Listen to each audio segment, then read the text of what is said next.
Hi, everyone. I'm Katie McLean, and I'm the CEO of Tusk Hub. And today we're here to talk about branding with Neil McOstrich.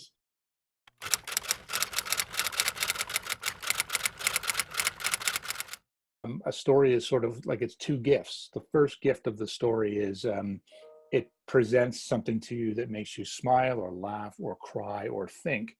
But the second gift that unfolds in that story is you reflect upon your own life. You internalize that story in your own way. So if I took the story of the boy in the wheelchair who was excluded and the young kids in the backyard find a way to reimagine the game and bring him in, that was the first story. But the second story might be myself, Neil, thinking, that reminds me of when I was a kid and I got left out of a game and this kid brought me into the road hockey game. Or I remember I wasn't invited into the treehouse and, somebody made accommodation and pulled me in. So that is absolutely the magic of storytelling. That's why the why is important, because the what the company does, if you don't know the Canadian Tire sells garden hoses, you're probably going to the wrong store.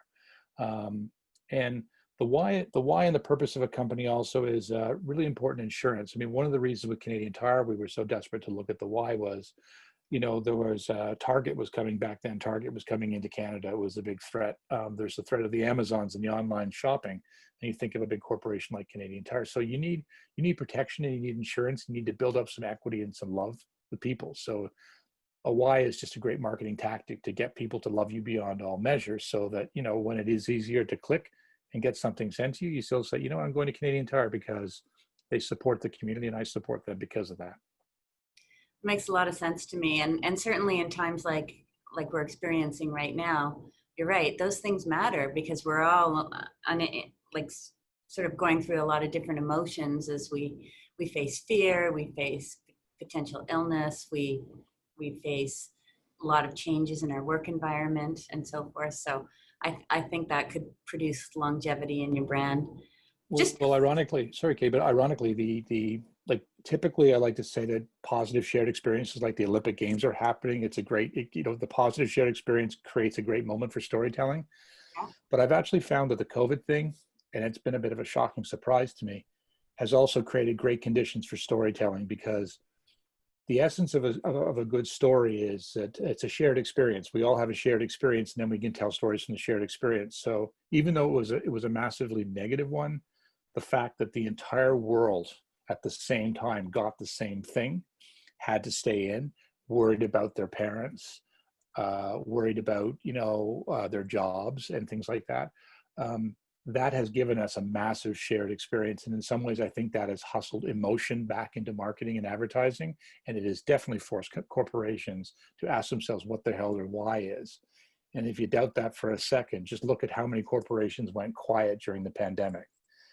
How many of these corporations who were tweeting and Instagramming, and when things were great, they were all over the networks with all kinds of news. And the moment something hit with a bit of gravitas, they had nothing to say. They went absolutely mum.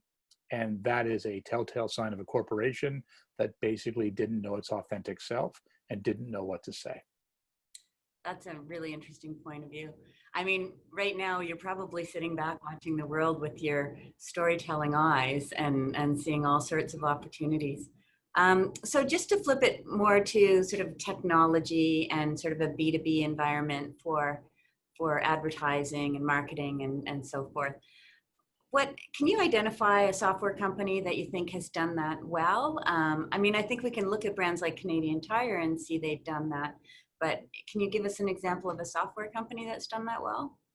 That's great. Well, I mean, Apple would be the first one that would come to mind. I mean, one of the things that amazes me about Apple is they're a technology company, but they've never really used social media. They talk to people, as far as I can tell, through wonderful television ads, and they do billboards and they do print.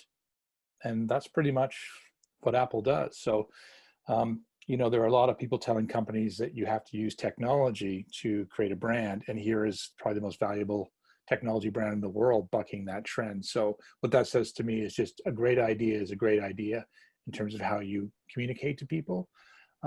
So I'd say, they're a brand that gets it. I mean, I think they've done incredibly well. They're inspiring to me. I agree with you. Apple has done a great job over the years. Well, thank you, Neil. It's been incredible having sort of your wise eyes and experience on this global pandemic and how it might affect marketing and sales. Thanks for joining us. Well, thank you. Have a great day. Here we are again. Okay. So, Neil, tell me about the relationship between brand and revenue growth. Well, how does having a great brand and a sound message affect revenue growth in a company? Well, when I hear that question, the first thing I think of is like, why isn't the value of the brand put on the balance sheet of every company? It's not necessarily. But if you look at some of the great brands in the world like Coke, they actually do a valuation of their brand and they actually include it on their balance sheet. So the relationship to me between brand and revenue and growth is inextricable in that a great brand is trusted. And when people trust you, that's a brand asset. When people wear your product proudly, or when somebody cares enough about your brand to tattoo a Harley Davidson logo on their arm, you know what I mean? That's an asset.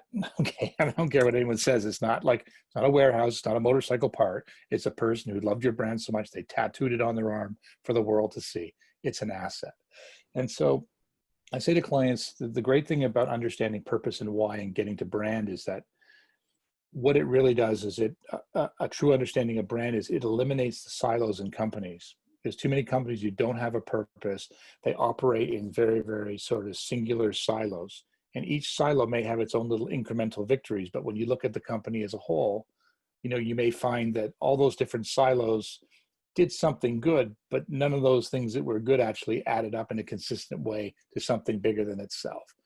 Whereas, if you truly have a brand purpose that's understood, what happens is the silos begin to break down.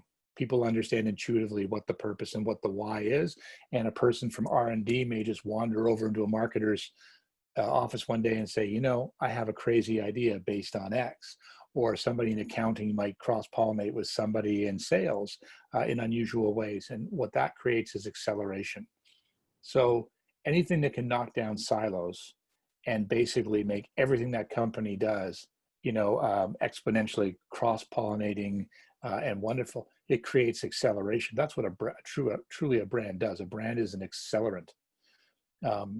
Externally, it gives the people who love it a reason to crow, a reason to tattoo the brand on their arm, a reason to love it, a reason to advocate on their behalf. I mean, we've seen in lots of cases when a brand comes under siege and gets attacked, the best people to defend the brand are never the people in the company. And you can often see the strength of a brand. A brand comes under siege, and suddenly consumers will jump onto the social sphere and say, "Hang on a second, don't be so hard on that company. Do you know they do this in my community, or do you know they do that?" So that is what a brand gets you. When negative things happen, and when positive things happen, it just everybody so understands the nature of your brand. They feel free to contribute to it. Historically, being a creative director, I was given the brief and asked to write the caramel commercial or write the story for Nike or the story for Sony televisions.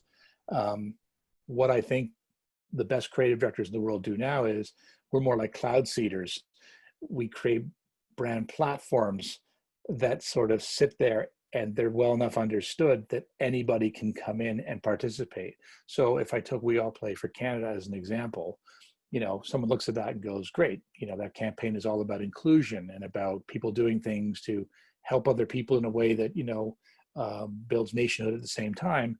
And then somebody, somebody from BC comes up and says, I've got a great idea that's built on inclusion, or I'm an Olympic athlete, I have an idea and whatever. And that, that's just pure acceleration. And, any client that can get there faster is going to have a pretty good looking balance sheet and is going to be a more valuable brand because of it. I agree. I mean, you can weather many storms through that, right? And you're less likely to have any negative storms if your brand is very strong and people understand your message. I would expect that probably has a lot to do with keeping it very simple and understandable to everyone involved. The best thing to make it easy to know what they're about. Yes. I mean, one of the things that, when you come up with a line that captures the purpose of the company, sometimes the line is so simple that the people will just say,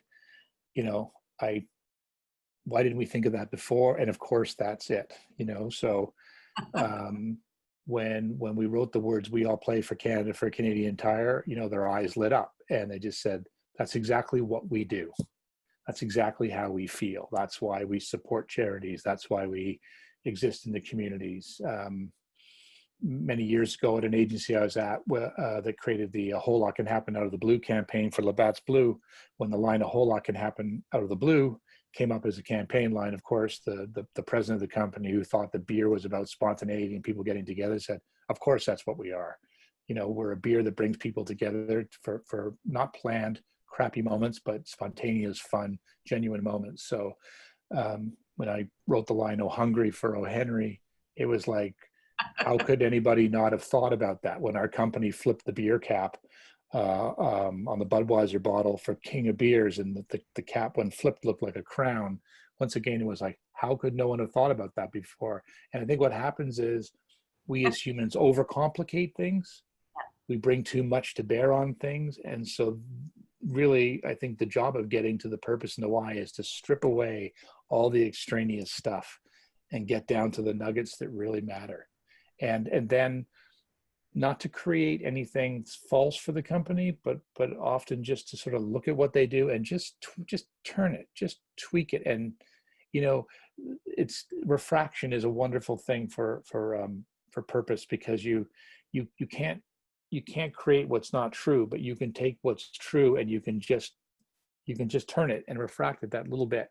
And it makes all the world of difference to them. So because they see it as familiar, but at the same time, the refraction, they see it through a new lens. And that's why they don't reject it, because the authenticity is there of what is familiar, but you've taken that that authenticity and you've just refracted it and made it into something that's kind of new and inspiring. And that's what they rally and galvanize around. I love it. You've nailed it perfectly. And I could see how companies can grow once they simplify their message so that everyone internally and externally understands it and celebrates it together. It's a wonderful Yeah. thing. Yeah. Thank 100%. Well, listen, it was great chatting with you too. Thanks for having me. Anytime. Okay. Thanks, Steve. Okay. Cheers.